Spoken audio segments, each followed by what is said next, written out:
There will be days where you will ask yourself, where is all this going? What is the purpose? What is my purpose? In high school, I thought I'd discover my life's purpose when I could answer that age-old question, what do you want to be when you grow up? Nope. In college, I thought I would discover it when I could answer, what's your major? Not quite. I thought that maybe I'd discover it when I found a good job.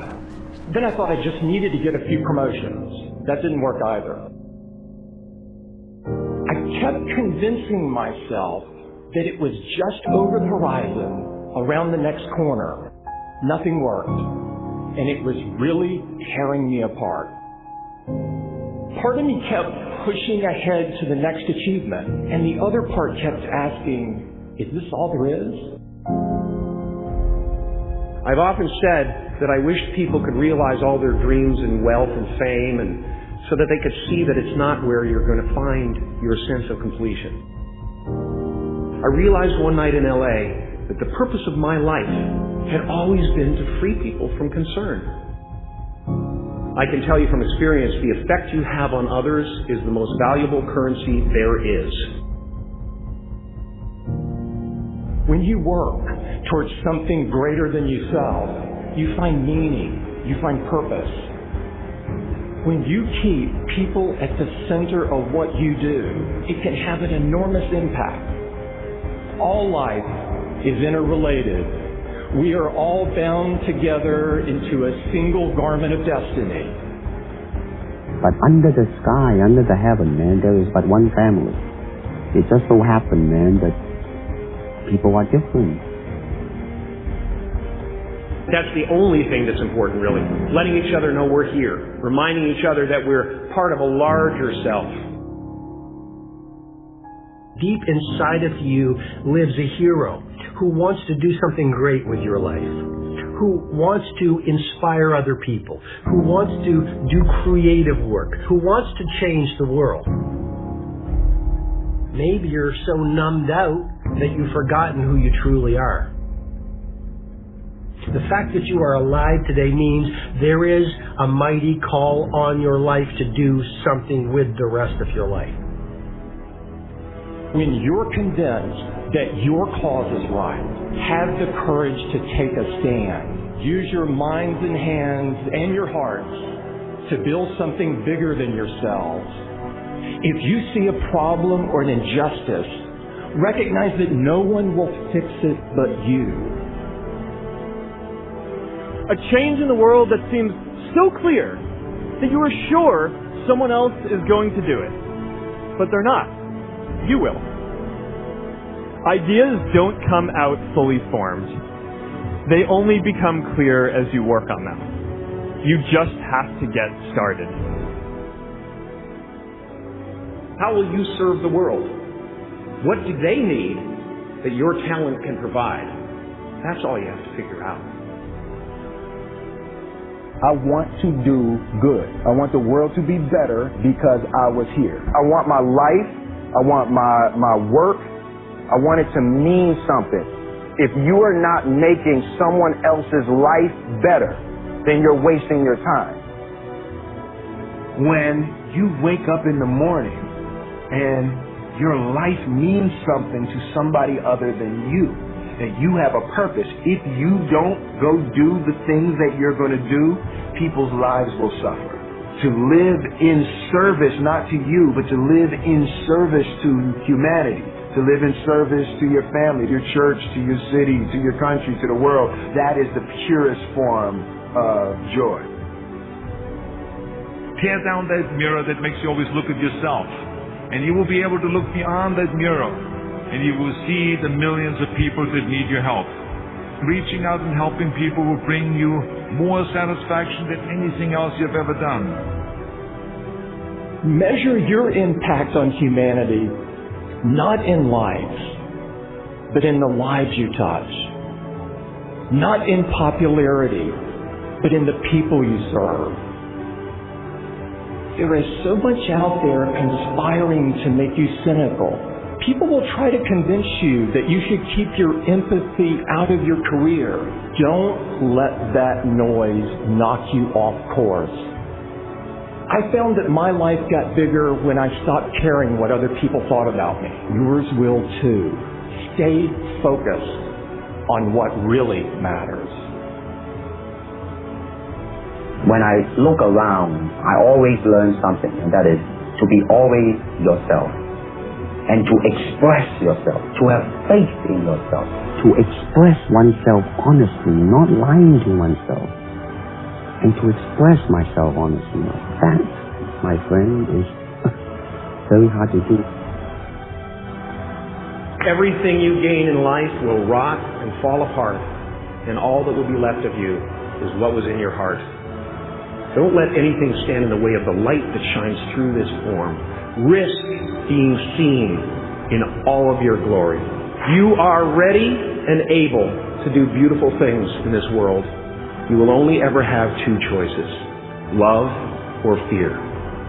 Choose love, and don't ever let fear turn you against your playful heart. Many things can contribute to our not approving our dreams, our not feeling good enough. A lot of things can contribute to that.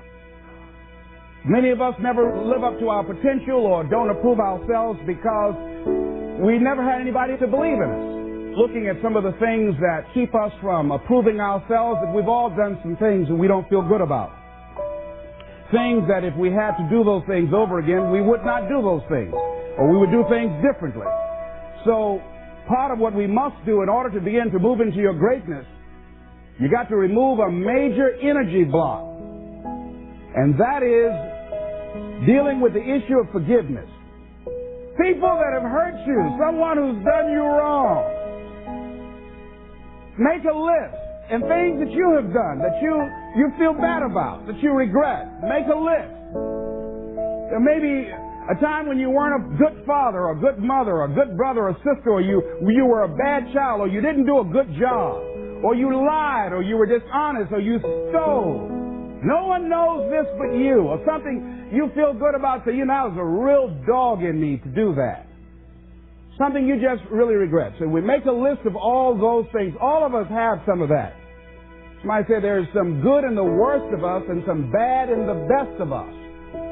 So none of us escape. Now here's something I want you to do. I want you to become involved in an active process to get some clutter out of your life. So if there's any area in your life that you need to clean up, there's some people who's cluttering up your life.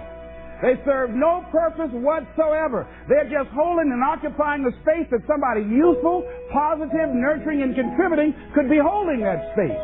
You don't even have time to look to see what else is out there because you all have all of these people surrounding you that's not enabling you to grow. So look at what is it I need to get out of my life. Just start cleaning this stuff out. See, whatever you have in your environment is a reflection of your consciousness. So you got all that chaos there. That represents some disorganized, cluttered section of your mind. So let's get all that out of there, all right? Work to get that out, clean that up. Anybody that you feel very strongly about, have some negative feelings about, let's look at some good reasons to forgive them. Number one, you must try and see what has happened or see things from that other person's point of view. Let's look at it from their point of view. That's one area. That's number one. Then number two, holding a grudge hurts you. It doesn't hurt them. So just for good health and peace of mind, let it go. Any feeling of resentment or anger or hatred is called to me the load of bitterness within. Every thought that we entertain produces a chemical in our brain that impacts the body's immune system. And besides, this person you're hating, they probably are not even aware of it. Don't even know you're really hating them. You've turned up the steam. Gone from dislike to hate, intense hate. And here you are killing yourself, making yourself vulnerable to various types of illnesses, putting yourself in bad health. And I say that person is not worth your sacrificing your health or 1 minute of peace of mind. 1 minute of anger robs you of 60 seconds of happiness. So decide it doesn't matter. Let it go. and experience the dignity and the magnanimous sense of character of being big enough to move on and get on with your life, letting it go so you can grow. See, all of us have greatness within us.